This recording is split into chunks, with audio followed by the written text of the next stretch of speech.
Hello students, welcome to my class. Students, आज हम लोग एक नया चैप्टर शुरू करेंगे। चैप्टर का नाम होगा थर्मल प्रॉपर्टीज ऑफ मैटर। तो स्टूडेंट्स, सबसे पहले आज हम लोग डिस्कशन शुरू करेंगे हीट को लेके। सो स्टूडेंट्स, हीट क्या है? अगर मैं आपको पूछूं व्हाट इज हीट और डिफाइन हीट और एक्सप्लेन हीट, तो स्टूडेंट्स आपके दिमाग में क्या आएगा कि समझ में तो आता है लेकिन बोलना थोड़ा मुश्किल है, राइट? सो स्टूडेंट्स, हीट एक ऐसा चीज़ है जो जूनियर क्लास के बच्चों को भी पता होता है, ठीक है ना, लेकिन हम लोग थोड़ा और ज़्यादा डेप्थ में पढ़ेंगे, ठीक है ना। So students, what is heat? तो अगर बेसिकली बोले तो it is a form of energy which produces in us the sensation of hotness or coldness, ठीक है ना। ये एक एनर्जी का ही एक फॉर्म है जिससे हम लोग को एक बॉडी का हॉटनेस या कोल्डनेस का सेंसेशन होता है, ठीक है स्टूडेंट्स। जैसे कि अगर हम लोग आइस को टच करें, इन दैट केस हम लोगों के बॉडी से हीट आइस की ओर फ्लो होगा। अगर हम लोग आइस को टच करें, हम लोगों के बॉडी से हीट आइस की ओर फ्लो करेगा और हमको कोल्ड का फील होगा या कोल्डनेस का फील होगा। सिमिलरली अगर हम लोग हीटर के सामने खड़े रहते हैं या से फायर के सामने खड़े रहते हैं, बॉनफायर के सामने खड़े रहते हैं, तो in that case students, heat from that fire or heater will travel towards our body and we feel hot. समझ में आया students?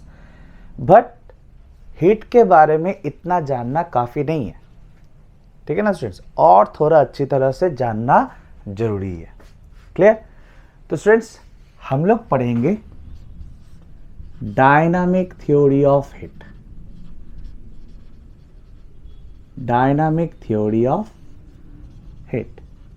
So dynamic theory of heat क्या कहता है students? Dynamic theory of heat कहता है कि हमको ऑलरेडी पता है कि हर एक बॉडी जो है वो मॉलिक्यूल से बना हुआ है। Every body consist of molecules. और क्या ये मॉलिक्यूल्स रेस्ट पे रहता है स्टूडेंट्स? क्या ये मॉलिक्यूल्स रेस्ट पे रहता है? Answer is no. Whether it is solid or it is liquid, molecules rest पे नहीं रहता है स्टूडेंट्स, ठीक है। ये बोर्ड भी मॉलिक्यूल से बना हुआ है, ठीक है ना। क्या इस बोर्ड का मॉलिक्यूल्स रेस्ट पे है? Answer is no. वो अपने जगह पे स्टूडेंट्स वाइब्रेट कर रहा है, ठीक है। And in different substances motion of molecules different हो सकता है। समझ में आ रहा है? वो रोटेटरी हो सकता है, वो वाइब्रेटरी हो सकता है। समझ में आ रहा है? सो बेसिकली मैं ये कहना चाहता हूँ कि बॉडी कोई भी हो, सब्सटेंस कुछ भी हो, मॉलिक्यूल्स रेस्ट पे नहीं होता है, मॉलिक्यूल्स मोशन पे होता है, ठीक है ना।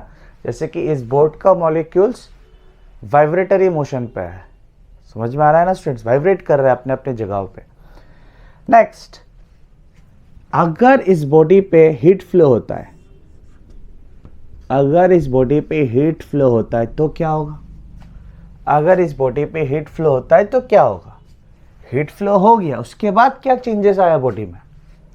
अगर मैं आपको पूछूं कि इस बॉडी पे हीट फ्लो करवाया गया, अभी इस बॉडी पे क्या चेंज आएगा? सो स्टूडेंट्स, क्या होगा?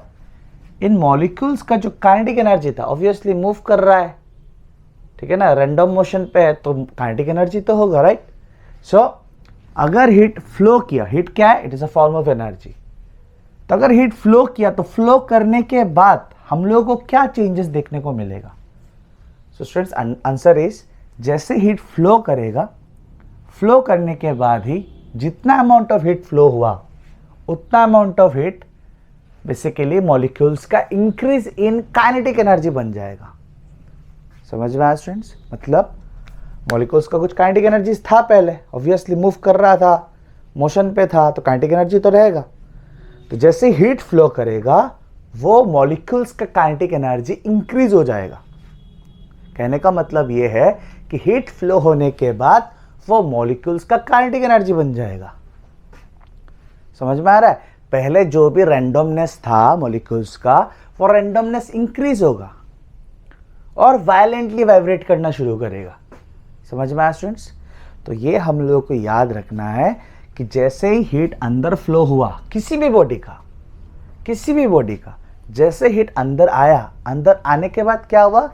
मॉलिक्यूल्स का काइनेटिक एनर्जी, या सिंपली आप बोल सकते हो इंटरनल एनर्जी। ठीक है स्टूडेंट्स? ठीक है। सो नेक्स्ट इज एक स्टेटमेंट। नेक्स्ट एक स्टेटमेंट के बारे में बात करेंगे। Heat is the energy in transit. Heat is the energy in transit. Students, ये एक स्टेटमेंट है, इसका मतलब क्या है? Heat is the energy in transit. ठीक है, तो सबसे पहले और एक चीज पूछ लेता हूं। मैं कुछ एक्सप्रेशन लिखता हूं, like heat of a body या heat in a body. Now my question is, क्या ये एक्सप्रेशन करेक्ट है? क्या मैं ऐसे बोल सकता हूँ एक बॉडी का हीट ऑफ ए बॉडी या हीट इन ए बॉडी? क्या मैं ऐसा एक्सप्रेशन यूज कर सकता हूँ? क्या ये एक्सप्रेशन करेक्ट हो सकता है कभी भी? तो students, answer is no. Heat of a body या हीट इन ए बॉडी ये कभी भी करेक्ट एक्सप्रेशन नहीं हो सकता। ठीक है ना? क्यों? क्योंकि ऑलरेडी मैंने बोला स्टूडेंट्स, एक बॉडी का हीट नहीं हो सकता। समझ में आ रहा है ना? हीट जैसे एक बॉडी पे चला गया वो हीट नहीं रहा, वो मॉलिक्यूल्स का काइनेटिक एनर्जी हो गया, या आप बोल सकते हो बॉडी का इंटरनल एनर्जी हो गया। समझ में आ रहा है students? So heat is the energy in transit. इसका मतलब क्या है? इसका मतलब इसका मतलब ये होता है कि हीट टर्म हम लोग तभी यूज कर सकते हैं जब वो एक बॉडी से दूसरा बॉडी ट्रांसफर हो रहा हो, ट्रांसपोर्ट हो रहा हो। समझ में आया स्टूडेंट्स? ट्रांजिट का यहाँ पे बेसिकली मतलब जो है ट्रांसपोर्टेशन समझा रहा है, ट्रांसफर समझा रहा है। ठीक है ना students? So heat is the energy in transit, मतलब अब हीट एक ऐसा एनर्जी है जो एक बॉडी से दूसरा बॉडी ट्रांसफर हो रहा है, ट्रांजिट हो रहा हो। समझ में आ रहा है स्टूडेंट्स? आ रहा है? जैसे बॉडी में चला गया वो हीट नहीं रहा, वो मॉलिक्यूल्स का क्या बन गया? मॉलिक्यूल्स का क्या बन गया स्टूडेंट्स? Kinetic energy. या उस सब्सटेंस का या उस बॉडी का क्या बन गया? उस बॉडी का क्या बन गया स्टूडेंट्स? उस बॉडी का बन गया यस इंटरनल एनर्जी। राइट? समझ में आया? सो हीट टर्म अब सिर्फ तब यूज कर सकते हो जब वो एक बॉडी से दूसरे बॉडी की ओर जा रहा हो। क्लियर स्टूडेंट्स यहां तक? सो स्टूडेंट्स, अभी हम लोग बात करेंगे यूनिट्स ऑफ हीट के बारे में। ठीक है, तो सबसे पहले हम लोग बात करेंगे कैलोरी के बारे में। So calorie is a unit of heat. Calorie is a unit of heat और it is a unit to measure heat. But what is the definition of calorie? Calorie का डेफिनेशन क्या है? तो स्टूडेंट्स, अगर हम लोग 1 ग्राम ऑफ वाटर लेते हैं, अगर हम लोग 1 ग्राम ऑफ वाटर लेते हैं और उस पर एक ऐसा अमाउंट ऑफ हीट ऐड करते हैं, एक ऐसा अमाउंट ऑफ हीट ऐड करते हैं जिससे कि उसका टेम्परेचर बढ़े, जिससे कि उसका टेम्परेचर राइज हो। कितना students? 1 degree Celsius. I repeat. और ऑब्वियसली स्टूडेंट्स, एक बॉडी पे अगर हीट फ्लो होता है उस बॉडी का टेम्परेचर राइज होगा। राइट? ठीक है, what is temperature and all उस पर फिर से आएंगे, ठीक है ना। लेकिन ये बात तो सभी को पता है कि एक बॉडी पे अगर हीट फ्लो होता है तो उस बॉडी का टेम्परेचर राइज होता है, ठीक है ना। सो व्हाट इज टेम्परेचर उस पर आएंगे, ठीक है ना स्टूडेंट्स। सो एक बॉडी नहीं सॉरी, यहाँ पे हम लोगों ने लिया क्या, 1 ग्राम ऑफ वाटर। तो 1 ग्राम ऑफ वाटर पे वो अमाउंट ऑफ हीट जो फ्लो करने से 1 ग्राम ऑफ वाटर का टेम्परेचर 1 डिग्री सेल्सियस बढ़ता है, ठीक है ना। That amount of heat is called 1 calorie. That amount of heat is called 1 calorie. कहने का मतलब ये है स्टूडेंट्स कि अगर 1 ग्राम ऑफ वाटर पे 1 कैलोरी ऑफ हीट फ्लो करता है, ठीक है, तो उस वाटर का टेम्परेचर कितना बढ़ेगा, 1 degree Celsius. Clear. So calorie is a unit of heat, ठीक है। नेक्स्ट और एक इंपॉर्टेंट डिस्कशन स्टूडेंट्स, मान लेते हैं एक थर्मोफ्लक्स लेते हैं, ठीक है ना। एक थर्मोफ्लक्स लेते हैं या इसको थर्मोस भी कहते हैं, ठीक है ना। थर्मोफ्लक्स क्या थर्मोस, और थर्मोफ्लक्स के थर्मोस लेने का ये रीज़न है क्योंकि उसमें बाहर से हीट फ्लो नहीं कर सकता, ठीक है ना। मतलब बाहर से अंदर हीट फ्लो नहीं कर सकता और अंदर से बाहर हीट फ्लो नहीं कर सकता। हाँ, लीकेज तो थोड़ा रहता है, लेकिन इन जनरली अगर बात करें तो थर्मोस या थर्मोफ्लक्स में बाहर से हीट अंदर नहीं आ सकता, अंदर से हीट बाहर नहीं जा सकता।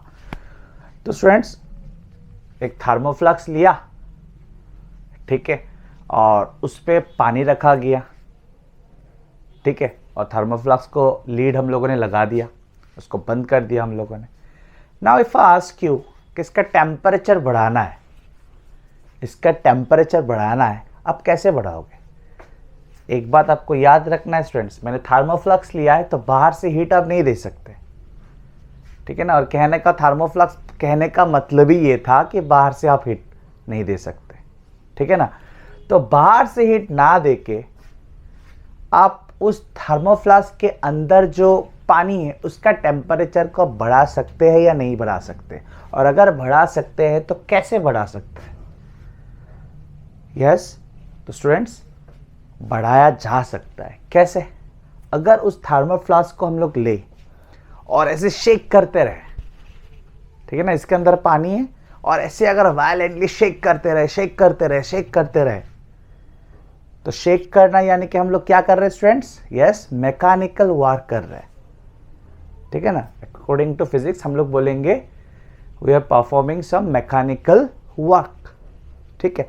तो अगर उसको हम लोग शेक करते हैं, उस थर्मोफ्लास्क जिसके अंदर पानी है, तो कुछ देर शेक करने के बाद स्टूडेंट्स हम लोग को ये देखने को मिलेगा कि उसका टेम्परेचर थोड़ा बढ़ा है। लेकिन आपको एक बात याद रखना पड़ेगा कि यहाँ पे कोई बाहर से अंदर हीट फ्लो नहीं हुआ है। Just by shaking the water, or you can say by doing some mechanical work, उसका टेम्परेचर बढ़ा है। तो स्टूडेंट्स आपको ये बात दिमाग में रखना पड़ेगा, ये बात दिमाग में स्टोर करके रखना पड़ेगा। सिर्फ हीट फ्लो करवा के ही टेम्परेचर चेंज नहीं किया जा सकता, ठीक है ना। और भी तरीका है। क्या तरीका है स्टूडेंट्स? क्या तरीका है? By doing mechanical work. Mechanical work से भी टेम्परेचर बढ़ाया जा सकता है।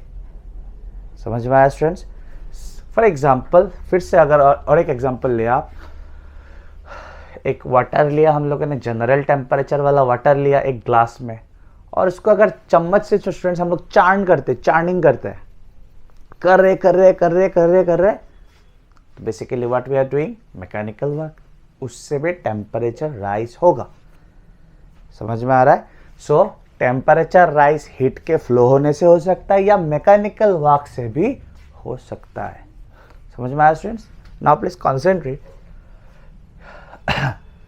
एक्सपेरिमेंटली ये देखा गया, प्लीज सुनना अच्छी तरह से, ये जगह एक्सपेरिमेंटली ये देखा गया कि एक बॉडी पे 1 कैलोरी हीट फ्लो करने से जितना टेम्परेचर में चेंजेस आता है, आई रिपीट, एक बॉडी पे 1 कैलोरी हीट फ्लो करने से जितना उसके टेम्परेचर में चेंज आता है 4.186 जूल 4.186 जूल मैकेनिकल वर्क करने से भी उतना ही टेम्परेचर में चेंज आता है।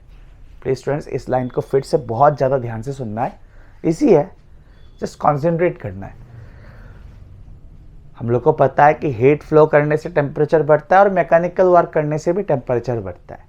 तो मैंने क्या बोला, एक बॉडी पे 1 कैलोरी हीट फ्लो करने से जो टेम्परेचर में चेंज आता है 4.186 जूल वर्क करने से, 1 कैलोरी हीट फ्लो करने से एंड 4.186 जूल वर्क करने से फिर उतना ही टेम्परेचर में चेंज आता है। So we can write 1 calorie equals to 4.186 joule, और इसको हम लोग कहते हैं मैकेनिकल इक्विवेलेंट ऑफ हीट। समझ में आया स्टूडेंट्स? आया यहां तक? स्टूडेंट्स, अभी हम लोग डिस्कस करेंगे टेम्परेचर के बारे में, ठीक है? अभी हम लोग डिस्कस करेंगे टेम्परेचर के बारे में। तो students, what is temperature? What is temperature of a body? इसका मतलब क्या है स्टूडेंट्स? तो टेम्परेचर ऑफ ए बॉडी से बेसिकली आपको ये समझ में आता है या ये फील आता है कि एक बॉडी अगर गर्म है तो कितना गर्म है, या ठंडा है तो कितना ठंडा है, ठीक है ना? सो it is basically the degree of hotness or coldness of a body. एक बॉडी अगर ठंडा है तो कितना ठंडा है, या एक बॉडी अगर हॉट है तो कितना हॉट है। समझ में आ रहा है ना स्टूडेंट्स? आया? So it is the degree of hotness or coldness of a body, ठीक है ना? और it is the measure of degree of hotness or coldness of a body. Next students, और एक एंगल से भी आप टेम्परेचर को समझ सकते हो। कैसे स्टूडेंट्स?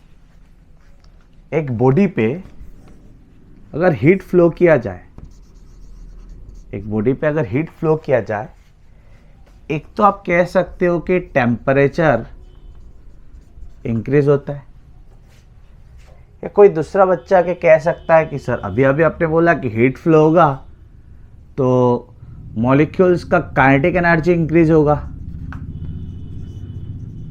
मॉलिक्यूल्स का काइनेटिक एनर्जी इंक्रीज होगा। इससे मैं ऐसे इंक्रीज समझा रहा हूँ, ठीक है? ऊपर की ओर इंक्रीज समझा रहा हूँ। सो एक बॉडी पे अगर हीट फ्लो होगा, एक तो आके आप बोल सकते हो कि सर टेम्परेचर बढ़ेगा, या आप बोल सकते हो कि काइनेटिक एनर्जी ऑफ मॉलिक्यूल्स बढ़ेगा। वो भी एक्सप्लेनेशन आज ही हम लोगों ने दिया स्टूडेंट्स। नेक्स्ट, टेम्परेचर बढ़ेगा, काइनेटिक एनर्जी ऑफ मॉलिक्यूल्स बढ़ेगा, इसका मतलब दोनों में कुछ तो रिलेशन है। टेम्परेचर और काइनेटिक एनर्जी ऑफ मॉलिक्यूल्स के बीच में कुछ तो रिलेशन है। समझ में आ रहा है ना? ठीक है ना?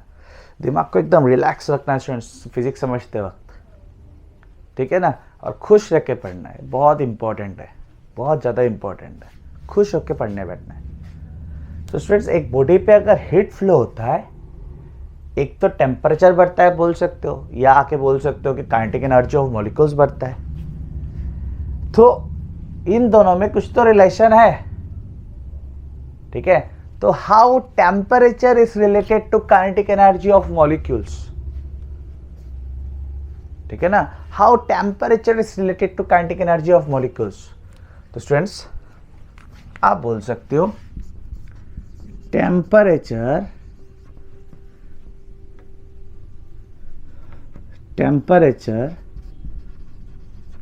is the measure of average kinetic energy of a molecule। ठीक है, समझ में आया students? Average kinetic energy of molecule, ना कि total kinetic energy of the molecules. समझ में आया ना स्टूडेंट्स? एक मॉलिक्यूल का कितना काइनेटिक एनर्जी बढ़ा, ऐसा नहीं। हीट फ्लो हुआ तो एक तो होगा कि टोटल का कितना बड़ा काइनेटिक एनर्जी और एक मॉलिक्यूल का कितना बड़ा. सो temperature basically is the measure of एक मॉलिक्यूल का कितना काइनेटिक एनर्जी बड़ा. समझ में आया होगा. Average kinetic energy of a molecule. ठीक है ना. अगर मैं कहता हूं कि टेम्परेचर बढ़ा और आपको काइनेटिक एनर्जी में बोलना है तो आप क्या बोलोगे? मॉलिक्यूल का एवरेज काइनेटिक एनर्जी बढ़ा है. समझ में आया स्टूडेंट्स? यहां तक समझ में आया. So students, in the next class हम लोग टेम्परेचर का मेजरमेंट के बारे में बात करेंगे, जिसको बेसिकली हम लोग थर्मोमेट्री कहते हैं. ठीक है ना. थर्मोमेट्री कहते हैं, in which we shall discuss about measurement of temperature. ठीक है स्टूडेंट्स. तो यहाँ तक पूरा क्लियर हो जाना चाहिए, तो नेक्स्ट क्लास भी बहुत इजीली समझ में आ जाएगा. Thank you. See you in the next class.